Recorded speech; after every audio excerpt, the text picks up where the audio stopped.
There's a lot of confusion out there about American versus English Golden Retrievers, and honestly, I don't blame anyone for being confused. Scroll through any dog forum and you'll find people arguing about it like it's the most important debate in the world. Some folks swear English creams are a totally different, healthier, calmer dog. Others say the whole thing is just a marketing trick to charge you more money. So who's right? In this video, we're going to count down the 12 biggest differences between American and English Golden Retrievers. So by the end, you'll know exactly what sets them apart and which one might be right for you. But before we get into the differences, we need to answer one question first, because it changes how you should look at this entire list. Isn't a Golden Retriever just a Golden Retriever, no matter where it comes from? Well, sort of. Here's the thing. Golden Retrievers were first bred back in the mid-1800s in Scotland. A man named Sir Dudley Marjoribanks crossed a Tweed Water Spaniel with a wavy-coated retriever because he wanted a dog that could help him hunt birds. So originally, there was just one Golden Retriever. One breed, one starting point. Eventually, these dogs made their way over to America, and that's when things slowly started to change. There are three main reasons the two types began to drift apart. The first is simple geography. North America and Europe are two different continents separated by a giant ocean. Back in the 1800s, that was a 6-week boat ride apart, so dogs on one side of the ocean mostly bred with other dogs on the same side. Over time, that separation adds up. The second reason is the breed standards. The American Kennel Club, or AKC, and the Kennel Club in the UK don't have identical standards. They ask for slightly different traits, so breeders on each side end up prioritizing different things. And the third reason is purpose. A dog bred to work in the field all day is going to look and behave differently than a dog bred to trot around a show ring. So yes, a Golden Retriever is a Golden Retriever, but depending on where it came from and what its breeder was aiming for, you're going to see real differences. And here's a fun fact that makes it even more confusing. Most of the dogs Americans call English creams aren't actually from England at all. A lot of them were imported from countries like Denmark, France, Hungary, Ukraine, and Spain. The name just stuck. One more thing before we start the countdown. Every single difference on this list is a generality.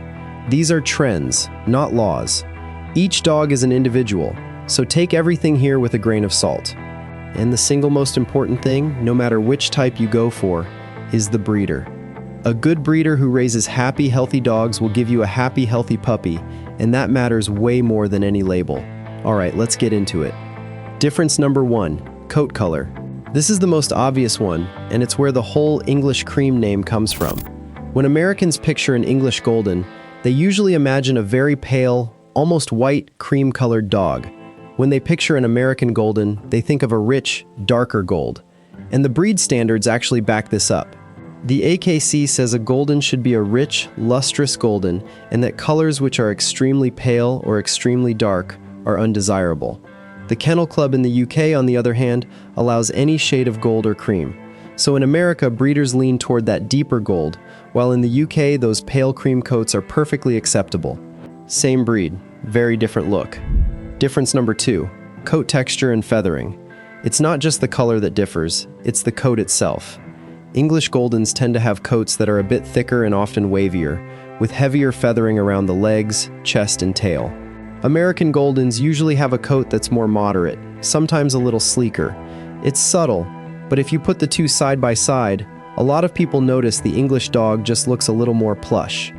Difference number 3, head shape. English Golden Retrievers are known for having blockier, broader heads.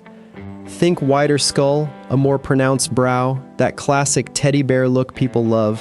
American Goldens tend to have a slightly narrower, more refined head. Their ears also tend to sit a touch higher on an American Golden, while English dogs often have ears set a little lower. Once you know what to look for, the head is one of the easiest ways to tell them apart. Difference number 4, body build. English Goldens are generally shorter and stockier. They've got that solid, sturdy, well-built frame. American Goldens are usually a little taller and leaner, with a more athletic, streamlined look. Neither is better, they're just built differently. Kind of like comparing a rugby player to a marathon runner. And here's something worth keeping in mind before we go any further. Whichever build your Golden ends up with, stocky or lean, it's honestly not the body that makes the dog. It's the bond you build with them. That connection where your Golden reads you like a book and trusts you completely is what separates a good dog from an unforgettable one, and it's the part most owners never quite figure out. If that's what you're here for, hit follow right now, because that's exactly what we help you with on this channel. Difference number 5, height. This one's interesting because the two kennel clubs literally disagree on paper. According to the AKC, males should be 23 to 24 inches tall, and females 21.5 to 22.5 inches. According to the Kennel Club in the UK, males should be 22 to 24 inches and females 20 to 22 inches. So the American standard leans toward taller dogs, while the English standard allows for shorter ones. It's a small gap, but it's written right into the standards. Difference number 6, weight. Here's a detail most people miss. The American AKC standard actually lists a weight range. Males should be 65 to 75 pounds and females 55 to 65 pounds. But the UK Kennel Club standard doesn't mention weight at all. They focus on height and overall balance instead. So the American approach is a bit more specific about the numbers, while the English approach is more about the dog's proportions and how it all comes together. Combined with that stockier English build, English Goldens can sometimes feel heavier even when they're not technically bigger. Quick pause here because I'm curious. What's your favorite thing about Golden Retrievers? Is it their goofy personality, that soft coat, or the way they greet you like you've been gone for a year even if you just went to check the mail? Drop it in the comments, I read them all. Difference number 7, the top line, or the shape of the back. American Goldens often have a more sloping back, where the shoulders sit a little higher than the hips, giving them that gentle downward line. English Goldens typically have a straighter, more level back. If you watch the two move, you can actually see it. This is one of those differences that show ring people pay very close attention to, even if the average owner never notices. Difference number 8, energy level. This is a big one for your day-to-day life, so pay attention here. A lot of English Golden breeders claim their dogs are calmer and more laid back than American Goldens. Now, energy is very individual, but there's a pattern worth knowing. It often comes down to whether the dog was bred for the show ring or for the field. Field-bred dogs, which are more common in American lines, tend to be higher energy, faster, and more driven, because they were bred to work all day. So if you're dreaming of a chill couch buddy, energy level is something you'll want to ask the breeder about directly. Difference number 9, temperament nuances. Now, let's be clear. All Golden Retrievers are friendly, loyal, and sweet. That's the whole reason we love them. The AKC describes them as friendly, reliable, and trustworthy, and the Kennel Club describes them as kindly, friendly, and confident. So you really can't go wrong. But within that, English Goldens are often described as a little more mellow and easygoing, while American Goldens, especially field lines, can be a bit more excitable and eager. Again, this varies dog to dog, but it's a trend a lot of owners bring up. And look, all that personality is wonderful, but it doesn't count for much if you don't get enough years together. Goldens carry some real health risks, and the owners who stay ahead of them are the ones who get more good years with their dog. That's exactly the kind of thing we cover here, so hit follow now, and don't be the owner who finds out what to watch for too late. Difference number 10, health and cancer risk. This is probably the most talked about difference of them all, and it's a serious one. According to one well-known study, around 60% of American Golden Retrievers will die from cancer, while less than 40% of European Goldens will. Researchers found that the genetics between the two are significantly different, which suggests the higher cancer risk in American Goldens may be linked, at least in part, to a relatively recent gene mutation.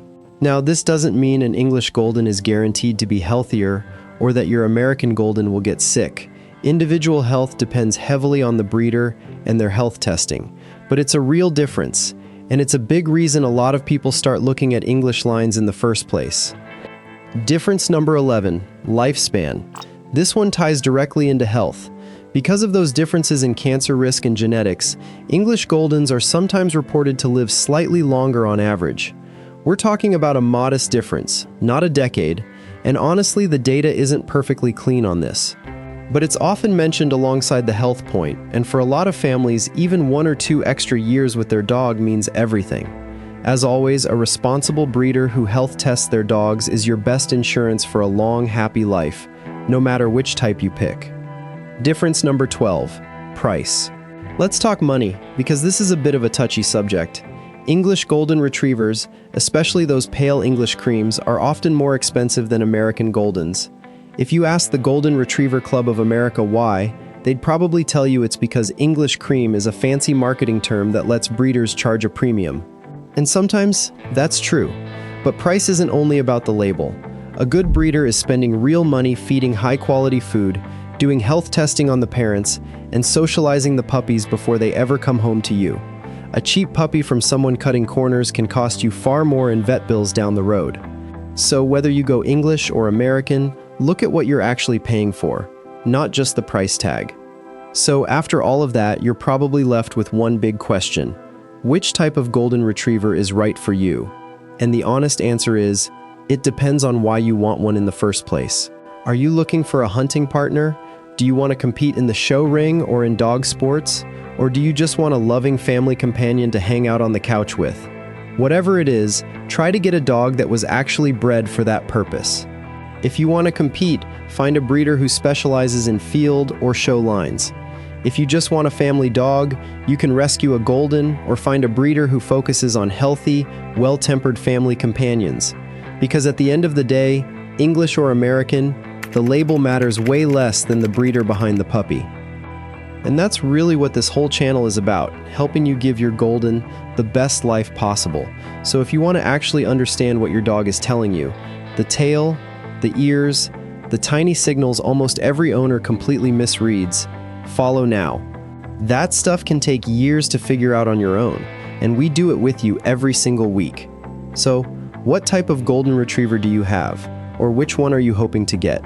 Let me know down in the comments. I'd love to hear about your dogs.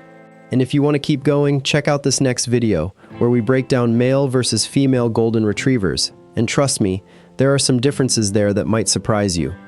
Thanks so much for watching. And remember, no matter which type of Golden you end up with, never take that goofy, food-obsessed face for granted, and always double-check your snack bags for holes.